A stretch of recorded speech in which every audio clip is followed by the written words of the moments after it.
हाँ तो प्रिय विद्यार्थियों, आज परसेंटेज के पार्ट 7 में 4 बिंदुओं का अध्ययन करेंगे।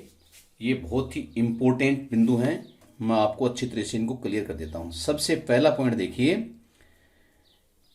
ए बी से x प्रतिशत अधिक है तो बी ए से कितना प्रतिशत कम होगा। सबसे पहला पॉइंट ये है। जैसे मान लो ए बी से x प्रतिशत अधिक है तो बी ए से x बट्टा 100 प्लस x गुणा 100% कम होगा। जैसे एक उदाहरण के द्वारा इस बात को अच्छी तरह से हम समझेंगे। P Q से 20% अधिक है। P कितना अधिक है Q से? 20%। तो Q है वो P से कितना प्रतिशत कम होगा, ये बताना है। अब हमारा सूत्र क्या कहता है कि जितना प्रतिशत अधिक है बट्टा 100 जोड़ उतना प्रतिशत और गुणा 100 तो वो उतना प्रतिशत कम होगा। जैसे यहां P है वो Q से 20% अधिक है तो हम क्या करेंगे, 20 बट्टा 100 जोड़ 20 गुणा 100% है वो Q है P से इतना प्रतिशत कम होगा। तो क्या हो जाएगा, 20 बट्टा 100 प्लस 20 का मतलब हो गया 120 और गुणा 100। अब हम इसको कैंसिल करेंगे, 100 को और 120 को। कितने से? 20 से। 20 से 5 100, 20 छिकाणी 120 हो गया। और फिर 10 को और 6 को कितने से करेंगे? 2 से। तो ये तो आ गया 3 और ये आ गया 10। अब ऊपर रहा 10 गुणा 5 बराबर 50 और नीचे रहा 3 और 50 में 3 का भाग दे दिया तो कितना आ गया? 16 सही 2/3% कम होगा। क्या? क्यू पी से 16 सही 2/3% कम होगा। अतः Q है वो P से 16 सही 2/3% कम होगा। तो हमारा क्वेश्चन क्या था कि P अगर Q से 20% अधिक है तो Q है वो P से कितना प्रतिशत कम होगा। तो अगर P है वो Q से 20% अधिक है तो Q P से 16 सही 2/3% कम होगा। इसी तरह से हम दूसरे बिंदु पर अब दूसरे बिंदु को देखेंगे। दूसरा जो पॉइंट आज क्लियर करना है वो ये है कि A है वो B से x% कम है तो B A से कितना प्रतिशत अधिक होगा। तो इसमें क्या होगा, अगर x% कम है A B से तो B A से x बट्टा 100 माइनस x गुणा 100% अधिक होगा। जैसे ये इस उदाहरण से अच्छी तरह से स्पष्ट हो जाएगा। ए की आय बी की आय से 18% कम है तो बताइए बी की आय ए की आय से कितना प्रतिशत अधिक है। तो इसका हल क्या होगा, जितना प्रतिशत कम है ना ए की आय उतना बट्टा 100 में से 18 कम कर देंगे और गुणा 100% क्या हो जाएगा, अधिक हो जाएगा। तो 18 बट्टा 100 माइनस 18 गुणा 100 बराबर 18 और 100 में से 18 कम किया तो कितना आ गया, 82 गुणा 100। तो संख्या क्या बन गई, 18 बट्टा 82 गुणा 100 बन गई। अब इसको कैंसिल कर लो। इसको कैंसिल कितने से किया, 2 से किया। तो ये 18 और 82 को 2 से कैंसिल किया तो ये तो आ गया 9 और ये आ गया 41। अब 9 को और 100 को गुणा कर दिया तो आ गया 900 और इसमें 41 का भाग दे दिया तो क्या आ गई संख्या, 21 सही 39/41% है वो बी की आय ए की आय से 21 सही 39/41% अधिक होगी। तो इसमें क्या बताया गया है, अगर एक व्यक्ति की आय दूसरे व्यक्ति से कितना प्रतिशत कम है तो दूसरे व्यक्ति की आय पहले व्यक्ति की आय से कितना प्रतिशत अधिक होगी, ये इसमें बताया गया है। जैसे ए की आय बी की आय से 18% कम है तो बी की आय ए की आय से कितना प्रतिशत अधिक है। तो वो इसमें सूत्र क्या लगेगा, जितना प्रतिशत कम है बट्टा 100 में से जितना प्रतिशत कम हो वो घटा के 100 से गुणा कर देंगे। तो ये मान लो जैसे 18% कम थी तो हमने लिखा 18 और फिर 100 में से 18 को कम कर दिया तो 82 गुणा 100 और अब कैंसिल किया तो हमारा आंसर आ गया 21 ही 39/41% ये है। तो ए की आय बी की आय से 18% अगर कम है तो बी की आय ए की आय से 21 ही 39/41% अधिक है। अब 2 पॉइंट और इसमें क्लियर करेंगे अपन आज एक। उसमें पहला क्या है, तीसरा पॉइंट देखिए, यदि किसी वस्तु के मूल्य में x% की वृद्धि होती है तो खपत में कितने प्रतिशत की कमी की जाए जिससे खर्च में किसी प्रकार की वृद्धि न हो, यानी खर्च अपरिवर्तित रहे, खर्च में कोई असर न पड़े। जैसे मान लो कोई चीज है या कोई वस्तु है, जैसे मान लो चीनी है या गेहूं है या चावल है, उसके मूल्य में x% की वृद्धि हो जाती है। अब मूल्य में वृद्धि हो जाती है तो फिर क्या है, खपत में कमी करनी पड़ती है। अगर उतना ही खर्च करना है तो क्या करना पड़ेगा, खपत में कमी करनी पड़ेगी, तो खर्च अप्रभावित रहे। तो हमें कितनी कमी करनी पड़ेगी वो इसमें देखेंगे। सूत्र क्या है, जैसे x% की वृद्धि होती है तो x बट्टा 100 जोड़ x गुणा 100 बराबर इतने प्रतिशत की हमें कमी करनी पड़ेगी। जैसे उदाहरण से ये अच्छी तरह से स्पष्ट हो जाएगा। किसी वस्तु के मूल्य में 15% की वृद्धि हो जाए तो खपत में कितने प्रतिशत की कमी की जाए ताकि खर्च अपरिवर्तित रहे। किसी वस्तु के मूल्य में अगर हम 15% की वृद्धि हो जाती है तो उसके खपत में कितने प्रतिशत कमी की जाए ताकि खर्च अपरिवर्तित, यानी खर्च उतना का उतना ही रहना चाहिए।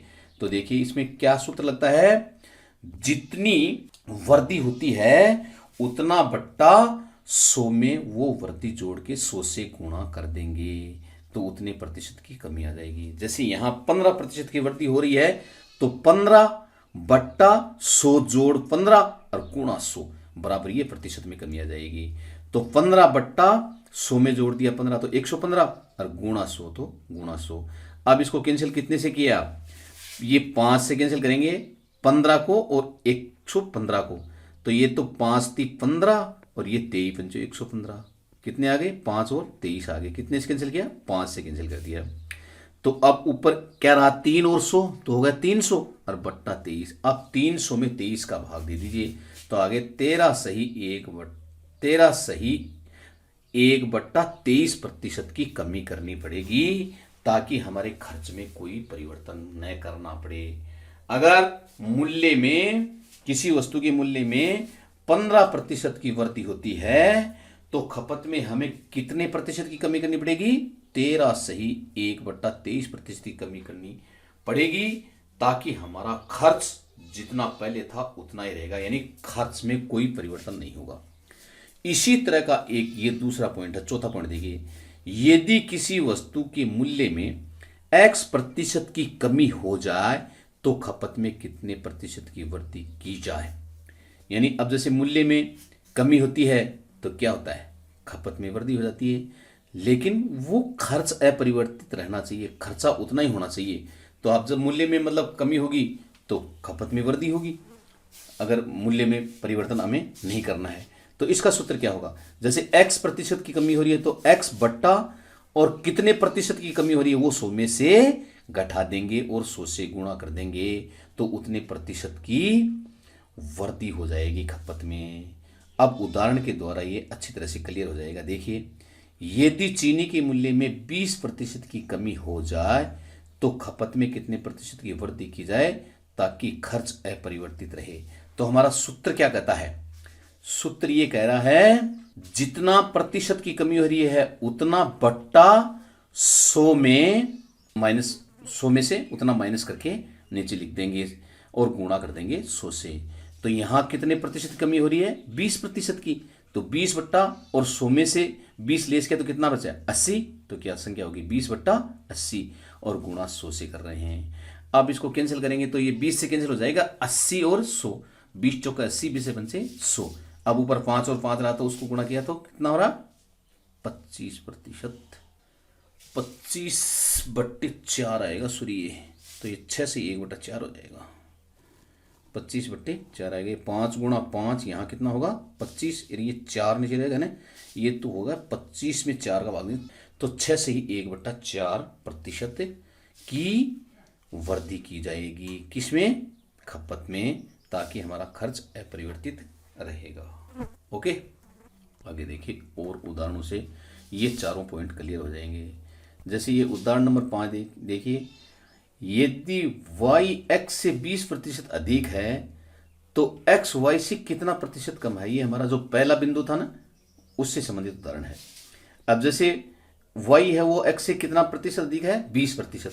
तो हमारा ये सूत्र क्या लगेगा, यहां 20/100 में जोड़ देंगे 20, तो 20/120 और गुणा 100, तो 20/100, 20/120 और गुणा 100। अब इसको कैंसिल करेंगे हम, कैंसिल कितने से करेंगे, 20 और 120 को 20 से कर देंगे, 20 एकम 20, 20 छिक्का 120। अब 6 को और 100 को गुणा, ये कैंसिल करेंगे कितने से, 2 से, तो ये तो आ जाएगा 3, आ जाएगा 50, और ये कितना हो गया 50/3, तो 16 से ही 2/3% कम होगा। एक्स वाई से कितना प्रतिशत कम होगा, 16 से ही 2/3% कम होगा। यदि वाई एक्स से 20% अधिक है तो एक्स वाई से कितना प्रतिशत कम है, 16 से ही 2/3% कम होगा। इसी तरह से ये छठा उदाहरण देखिए, y यदि x से 25% कम हो तो एक्स वाई से कितना प्रतिशत अधिक है, एक्स वाई से कितना प्रतिशत अधिक है। तो इसमें हमारा सूत्र कैसे लगेगा, 25/100 में से जितना कम है उतना कम कर देंगे और गुणा 100 से कर देंगे। तो 25 और 100 में से 25 कम किया तो आ गया 75 गुणा 100, तो 25/75 गुणा 100। अब 25 को और 75 को कैंसिल कर देंगे, 25 कम 25, 25 75 और 100 में 3 का भाग दे देंगे, तो 33 से 1/3% अधिक होगा। एक्स वाई से कितना प्रतिशत अधिक होगा, 33 से 1/3% अधिक होगा। ओके, आगे और उदाहरणों से वो जो मूल्य में वृद्धि और कमी होती है वो भी और क्लियर हो जाएगा। जैसे यदि चीनी के मूल्य में 15% की वृद्धि हो जाए तो खपत में कितने प्रतिशत की कमी की जाए जिससे कि खर्च अपरिवर्तित रहे। इस तरह के उदाहरण मैंने पहले भी आपको बताए हैं, ये एक और उदाहरण इसलिए बताया जा रहा है कि और ज़्यादा क्लियर हो जाए। जैसे मान लो अब चीनी के मूल्य में कितने प्रतिशत की वृद्धि हो रही है, 15%, तो हमारा सूत्र क्या लगेगा, 15/100 जोड़ 15 गुणा 100, इतने प्रतिशत की कमी की जाएगी किसमें, खपत में। तो ये हो गया 15/100 में 15 जोड़ा तो 115 गुणा 100, तो संख्या क्या हो गई 15/115 गुणा 100।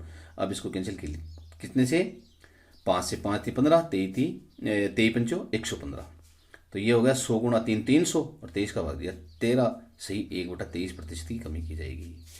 इसी तरह से ये उदाहरण देखिए, जब किसी वस्तु के मूल्य में गिरावट आती है तो खपत में कितने प्रतिशत की वृद्धि होगी। यदि चीनी के मूल्य में 30% गिरावट होती है तो खपत में कितने प्रतिशत की वृद्धि की जाए ताकि खर्च में किसी प्रकार का परिवर्तन न हो। अगर जैसे मान लो चीनी का भाव है वो गिरकर 30% कम हो जाता है तो हम खपत में कितना % वृद्धि करें कि हमारा खर्चा जो पहले था वो का वो ही रहे, यानी खर्चे में कोई परिवर्तन न हो। तो हमारा सूत्र क्या होता है उस समय, 30 बट्टा जितनी गिरावट होती है उतना 100 में से घटाकर नीचे लिख देते हैं और 100 से गुणा कर देते हैं।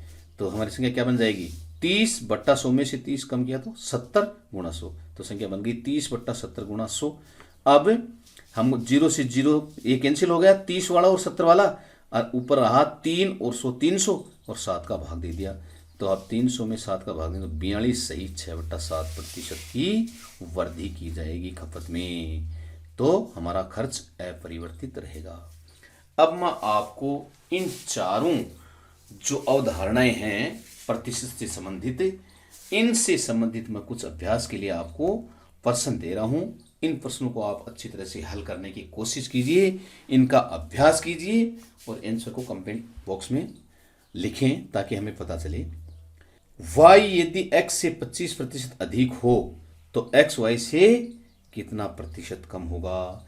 तो मैंने आपको बताया था कि जितना प्रतिशत वृद्धि होती है उतना जोड़ 100 में वो जितना प्रतिशत वृद्धि हो रही है वो नीचे जोड़ के लिख देते हैं और 100 से गुणा कर देते हैं। जैसे यहाँ 25 है तो 25/100 जोड़ 25 गुणा 100, तो ये संख्या हो जाएगी 25/100 25 गुणा 100 और फिर इसको सरल कर लेंगे।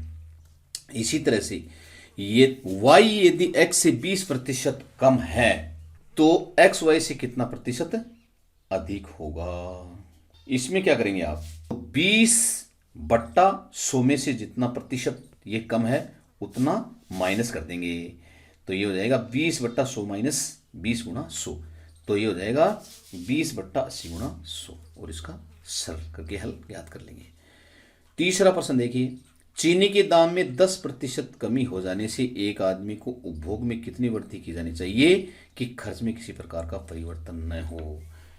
अगर किसी वस्तु के मूल्य में कमी की जाती है तो उसके उपभोग में कितनी वृद्धि की जाए कि मूल्य अपरिवर्तित रहे, तो वहां अपन क्या करते हैं, जैसे 10% की कमी है तो 10/100 माइनस 10 गुणा 100, बस इसको फिर अब अच्छी तरह से हल कर लेंगे और इसके आंसर आएंगे 11 से 1/9% की वृद्धि। तो आप इसका मिलान कर लेंगे अभ्यास करके। अब देखिए, ये क्वेश्चन नंबर 3 हो गया। अब क्वेश्चन नंबर 4 देखिए, यदि गेहूं का दाम 12% बढ़ जाए तो एक आदमी गेहूं का खर्च कितना कम कर दे कि उसके खर्च में वृद्धि न हो। अब यहां ये किस प्रकार का है, वृद्धि का सवाल है। अगर किसी वस्तु के मूल्य में वृद्धि होती है तो उसके उपभोग में कितने प्रतिशत की कमी करनी चाहिए कि उसका खर्च अपरिवर्तित रहे। तो हम क्या करेंगे, जितना प्रतिशत की वृद्धि हो रही है बट्टा 100 में उतना जोड़ देंगे और गुणा 100 से कर देंगे। तो इसका फिर आप हल ज्ञात कर लेंगे इसका कैलकुलेशन के द्वारा। 5वां प्रश्न है, चीनी के मूल्य में 25% की गिरावट होती है तो खपत में कितने प्रतिशत की वृद्धि की जाए ताकि खर्च में किसी प्रकार का परिवर्तन न हो। ये भी इसी प्रकार का सवाल है। तो मैं आपसे अब उम्मीद करता हूं कि इस जो परसेंटेज का पार्ट नंबर जो 7 था, इसमें मैंने आपको 4 बिंदुओं पर जो आज ये फोकस डाला, ये आपके अच्छी तरह से क्लियर हो गए होंगे। आपका बहुत बहुत धन्यवाद।